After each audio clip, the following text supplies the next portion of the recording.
Hey, Ballard Church Online, I'm so glad you took a little bit of your week to join us. Whenever you're tuning in, whether it's Sunday or later on during the week in a time that works best for you, maybe a time when your kids are asleep, when everything is calm, when email is put away, you get a chance to just tune in a little bit and invest in you. Invest in some time to grow your relationship with God. And I don't know where you're at on that spectrum, where your relationship with God looks like, but I am so glad you took a little bit of time to explore it some more. My name is Lance. I'm the lead pastor here at Ballard Church, and we're in a conversation called Hunting for Hope, a series called Hunting for Hope. And man, I've been so excited about it. If you missed last week, we kind of set the foundation of where we're going, but I can catch you up with the Sparks Notes version really, really quick. The essential idea is this: in a season where all of us are looking for hope, few of us are finding it. Where all of us are looking ahead and thinking, man, we have a lot to worry about. What can we find that we can be hopeful about? Because what's unique to humanity that I believe is wired from a reflection of God, but you may believe is just science. Either way, what we have that's unique to humanity is the ability to look ahead and look around the corner of what might come and plan for it strategically. Now, I get what you're thinking. Squirrels hibernate. So, man, they store up food and they get ready for winter. I totally understand. That's a little bit of planning. I believe we do more than that. We dream, we excel, we build buildings, we create medicines and cures. It's unbelievable what humanity has done because of our capacity to look ahead. Now, the good side of that is hope. The dark side of that does look like worry and fear. And so this week, I want to dive straight in and use an example of one of my favorite people to talk about in this whole narrative of Jesus' life. One of the people that was closest to him, one of his followers.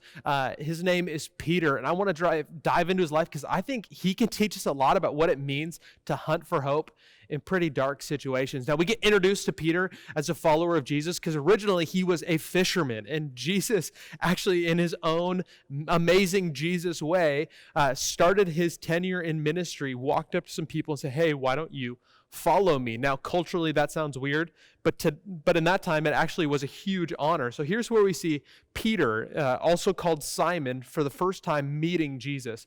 Jesus was walking by the Sea of Galilee. Now, imagine like Lake Washington size. I mean, this pretty formidable body of water. And he saw two brothers.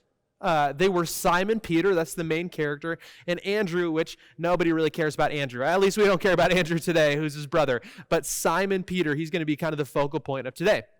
They were putting the net into the sea, for they were, there it is, fishermen. Jesus said to them, follow me. Now, if you're watching online, go ahead and say out loud, follow me. Maybe whisper it. And if you're walking around Green Lake or something, I hope you just got some creepy stares, because this is an awkward statement to make. I hope someone looked at you and said, no, thank you. Because could you imagine Jesus walking up to somebody, walking up to you, maybe a random person walking up to you and say, hey, follow me, follow me, follow me. And even creepier, here's what he says next. I will make you fishers of men. Like, you fish for fish right now, but I'm going to help you fish for men. And this sounds really creepy in this context, but honestly, what this meant to them, and they understood right away, that I'm going to help you and just kind of set you up to reach people. You think fishing is incredible? What happens when you leverage your life to help people with it? And this is what Jesus introduced to him. So at once, they left their nets and followed him. At once, they left their nets and followed Jesus. And this started a huge turn in Peter's life. Really, it's a turn of why we know Peter today. That 2,000 years later, we know the name Simon Peter. Really, that there is a huge faith traditions. If you come from a Catholic background, you know Peter is a huge deal in the Christian faith. In fact, Jesus looked at Peter one time amidst his silly questions and foolish responses and some of the stuff where Peter doubted and then had great moments. Jesus actually looked at him and said, upon Peter's declaration that Jesus is God, that's what the church is going to be built on. I mean, Peter was central in the whole story of Jesus' ministry.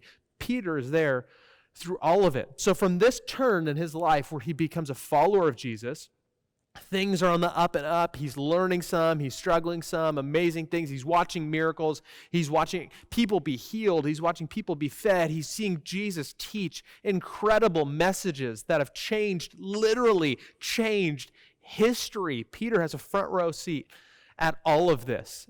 And then, all of a sudden, as many of you may know and some of you may not, Jesus' life takes a little bit of a turn. Now, Jesus gets some persecution. He's actually arrested. Peter, in a different story, gets pretty mad, tries to cut a dude's ear off, which he does. And again, that's a story. You guys think the Bible's not exciting. That's a story in the Bible. Jesus heals the dude's ear. Peter's so confused. Jesus is thrown in prison. Peter's trying to track with what's happening in his life in a season that felt so hopeful. Because all the disciples thought Jesus was going to be the next king. He declared himself the Messiah or the hope of the world. And so Peter thought, man, this is it. I have hitched myself to the right train. I mean, this is incredible. But now he's arrested. And amidst Jesus' trial, after he's tortured, after he's persecuted, after people are spitting on him, after his flesh is torn, after these incredible atrocities, we see this interaction between Jesus and Peter from a distance. When someone looks at Peter in the crowd and says, aren't you one of his disciples? Peter says, no way, that's not me, there's no way. Someone asks again, I think that's you. He says, no way. And a third time, Peter denies Jesus, leaves in shame, and as we know, Jesus ends up being crucified. And if that was the end of the story, you're right, there wouldn't be much things to hope for. But that's not the end of the story. We don't place our hope in Jesus' death, but instead the fact that this is mind-boggling. He called it that 3 days later he would rise again, that he would be the first person in history to die and 3 days later come back from death. As we would understand it as Christians, that he would overcome death. And so Peter, in this moment where he just saw his greatest hope, the thing that would change his life, die on a cross, he finds himself lost, confused, frustrated. Now, his ability to look forward to a future that served him not too long ago to be so excited now is used against him. And I can only imagine when all of his hope is sucked out of his life and now he's just left with worry. He's left with, what did I give up? What did I waste? What will I be associated with? I have nothing to hope for. And I can only imagine the thoughts of worry and anxiety that are running through his head.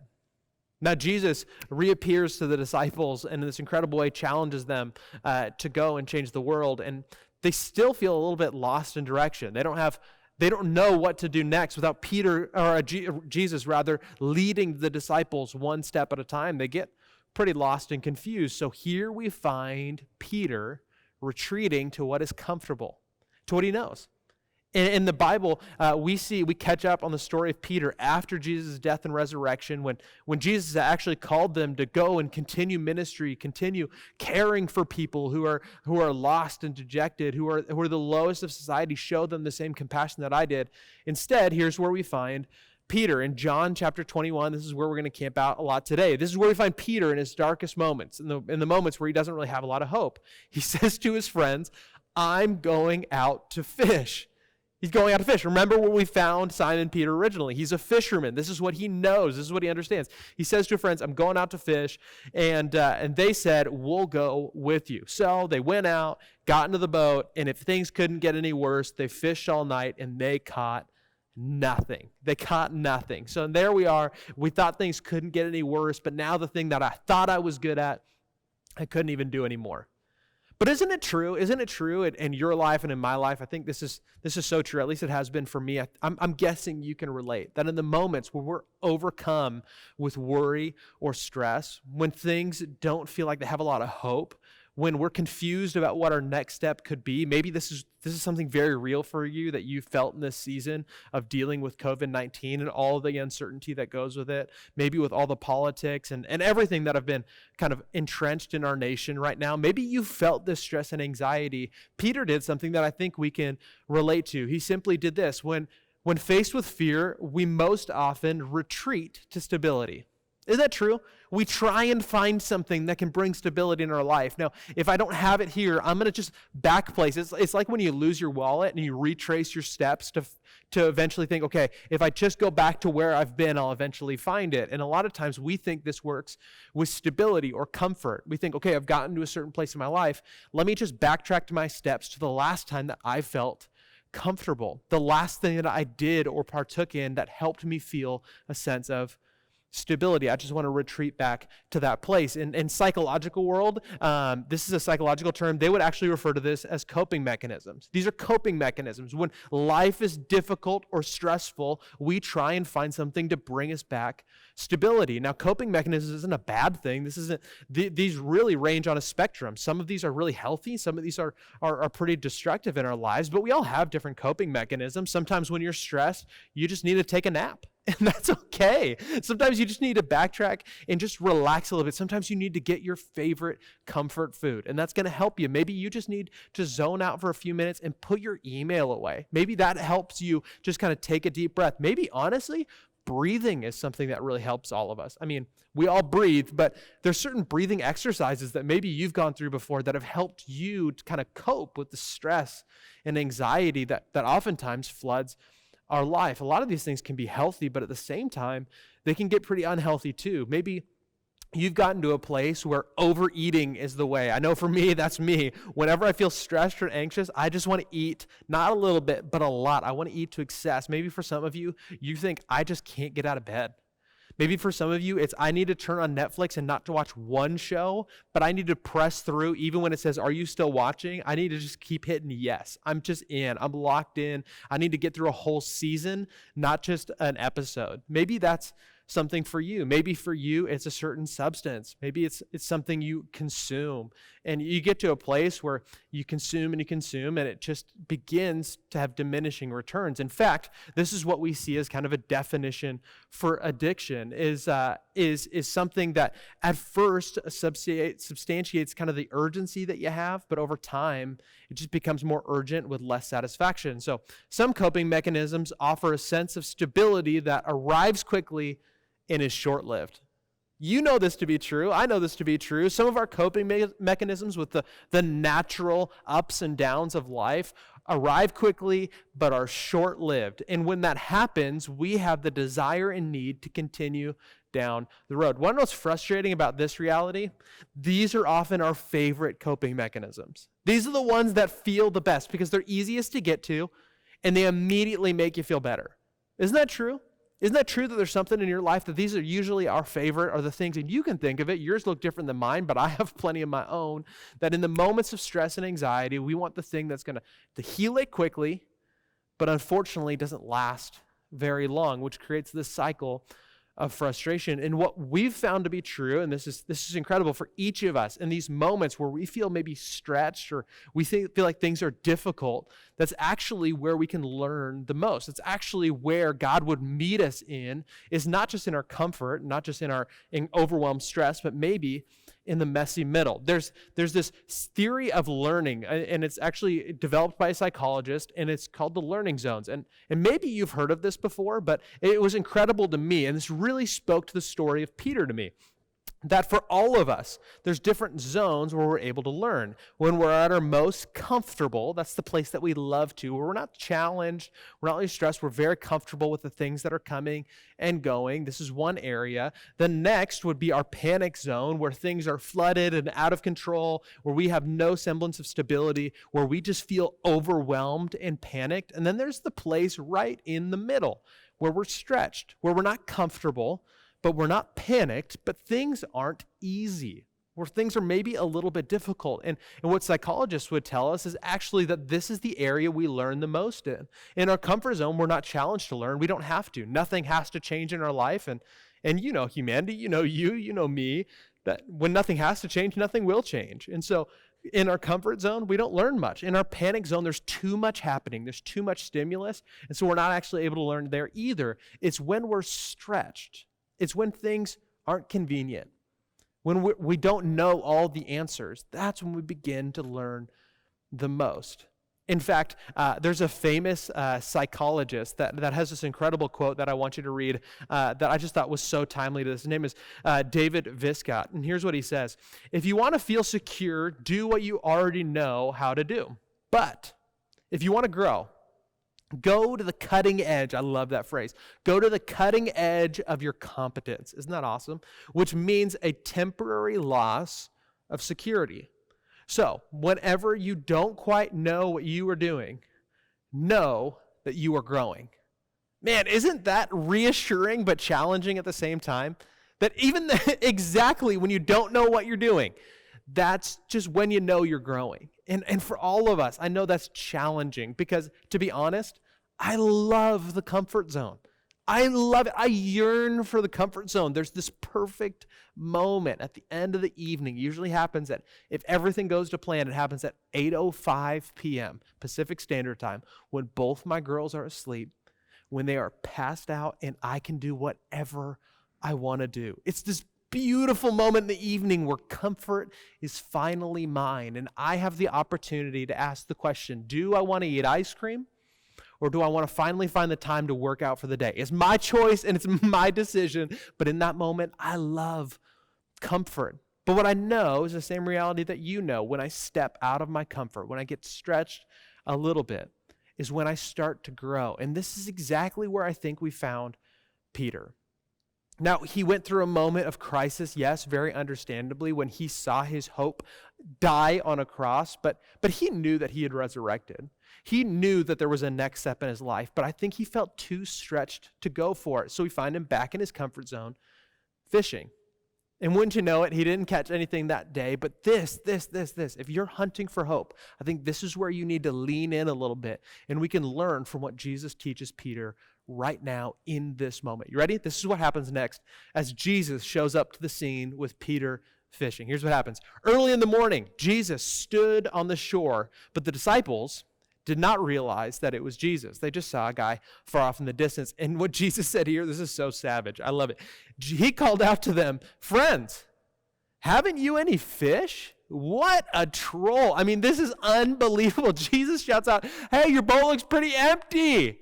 And they said, "Thanks a lot, jerk." No, that's not what they said. They said, "No, we don't have any fish." Thanks. That's a great observation. I think maybe the disciples edited out their response a little bit because they didn't want to look like they were yelling back at Jesus or this critic from the shore. But this is what we see Jesus speak to them next as Jesus moves on in the conversation. He said to them, "Throw your nets to the right side." You've been putting them on the left side. Throw your nets to the right side of the boat, and you will find some.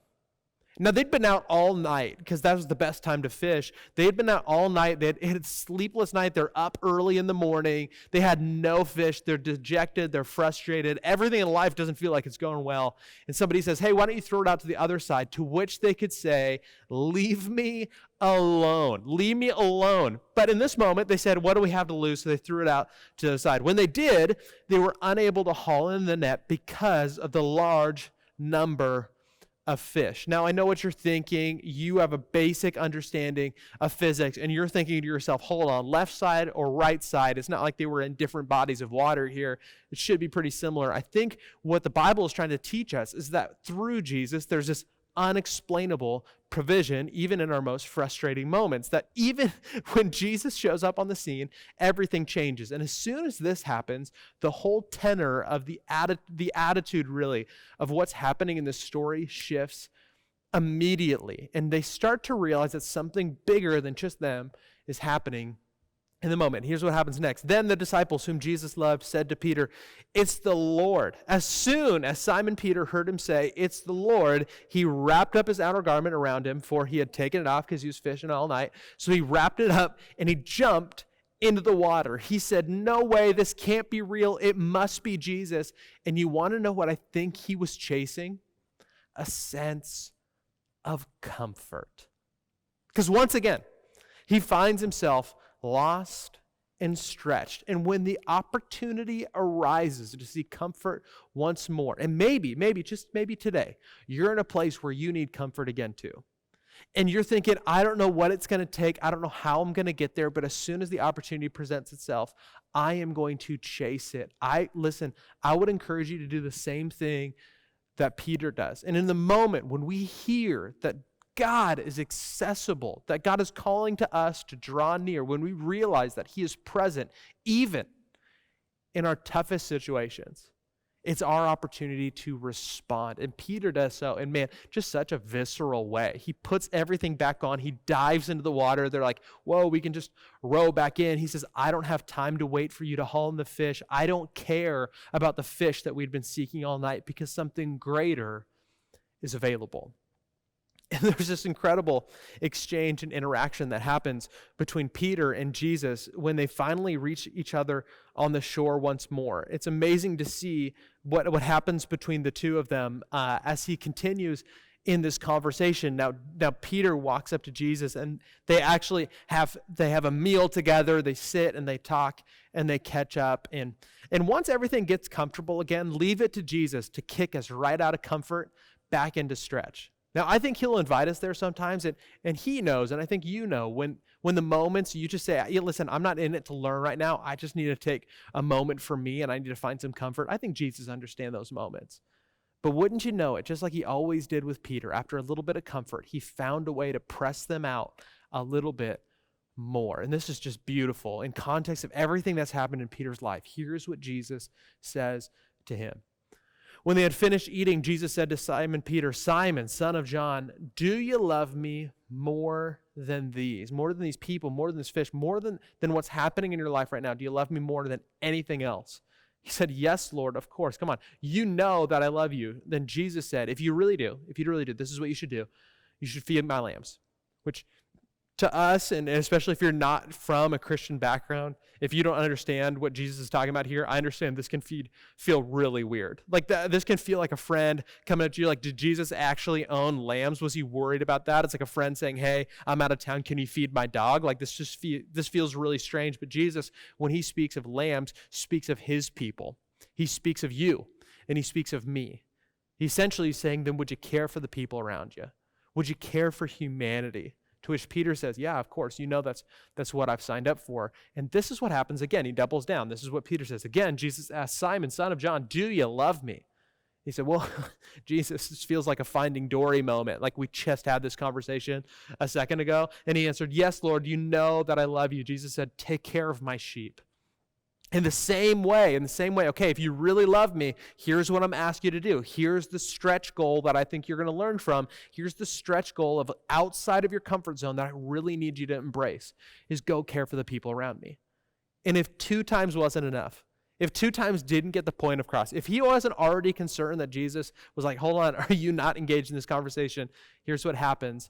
Again, the 3rd time he said to him, Simon, son of John, do you love me? And Peter was hurt because Jesus asked a 3rd time. He's hurt because he's like, hold on, haven't we been talking here? Have you not been listening when I'm talking? Like, I don't understand what you're saying. Like, I feel like you don't really believe me in this whole scenario. It's like when my wife walks out to me and says, hey, does this outfit look good? And I said, it looks spectacular. And then she goes to the mirror and she comes back and he says, hey, does this outfit look good? I said, hey, didn't we already go over this? It looks absolutely spectacular. Then she calls her sister and says, hey, does this outfit, she like FaceTimes her, does this outfit look good? And she says, man, it looks great. And then she comes back to me and says, hey, I think everybody's lying. Does this outfit look good? I'm hurt because maybe you haven't heard me so far. I think it looks great. And so Peter responds to Jesus again, hey, I get it. Do you love me? He said, Lord, you know all things. I know you know what's in my heart, Lord. You know that I love you. And Jesus, for the 3rd time, says yet again, just to drive the point clear, Jesus said, feed my sheep. Okay, so you really love me. We've established that. We've established that despite circumstance, despite your fear, despite the uncertainty of knowing what's next, that you love me. Yeah, he would say that. So you're willing to put your trust in me. Yes, I'm in. So what are you doing fishing again? What are you doing back here in the comfort zone, away from the place where I've already called you? Do you remember that moment? Do you remember, Peter, that moment?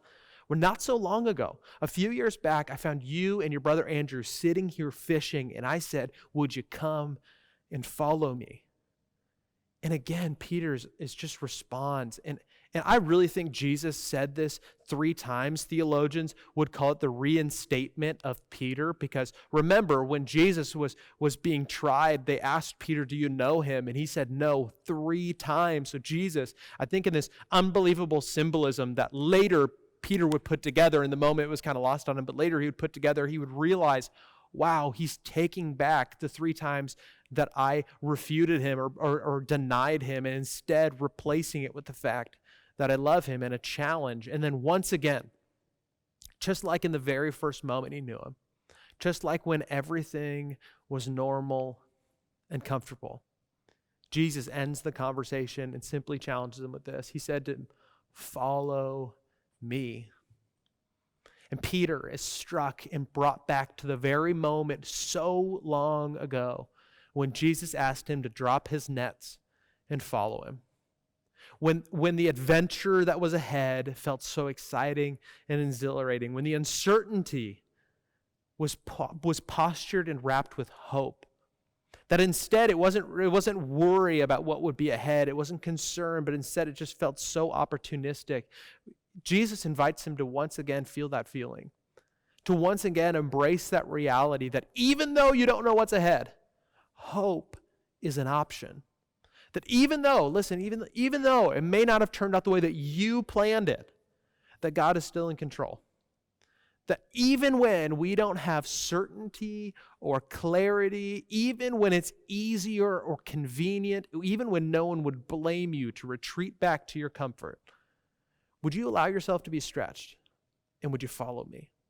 And from this moment, Peter's life changed, and the trajectory of his ministry is absolutely unbelievable. This is when Peter is reinstated once again, not just as a leader of the church, but he's reinfused with hope. And man, when we get that, everything changes. Because you get this, in the moments where we worry the most, in the moments of the greatest uncertainty, in the moments when we just want to retreat back to what we know and find stability once again, we don't believe there are options at the table. We believe fear and worry and overthinking and anxiety are the only options that we have. And what's so amazing about the hope that Jesus offers us is it presents another option at the table. Simply put, here's what I want you to realize, that when hope is restored, we remember we have options. When hope is restored, when Jesus looks to Peter and says, "You can be hopeful once more. I know you feel guilty. I know you feel shameful, but that has no part in my kingdom. That is not something I'm placing on you. That you need to quit that self-talk, remove it, and take it away. I am reinstating you as a son or daughter of mine." Listen, it's the same thing that he would speak to you. It's the same thing that he's spoken to me. When we get that, we have hope once more. And when we have hope, we remember that there are options. So listen. At the end of the day, you have the option. Worry is not the only thing you can do with your ability to look to the future.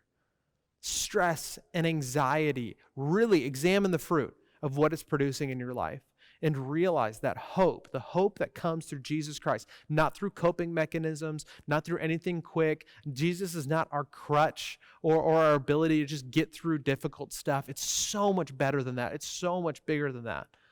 That when we realize that Jesus provides a hope everlasting that's not fleeting or short-lived, when we get that, when we understand that, we realize there are more options than we could have ever imagined. So listen to me today. I just have a feeling that there's at least one of you watching, and maybe it's you, that you feel like in this season you just don't have any options. That there's nowhere else to go. There's nowhere else to turn. The only thing that you can do is just kind of retreat back to what feels comfortable and hunker down there until something external changes, where you worry enough or find the right solution. Here's what I'd invite you to: the fact that God provides hope, that in fact, God himself is characterized by hope. Here's what we find in Romans. It's really been the point verse for this whole series. Here's what we find in Romans. May the God of hope, may the God who is characterized by optimistic futures fill you with, this is what you're looking for, joy and peace.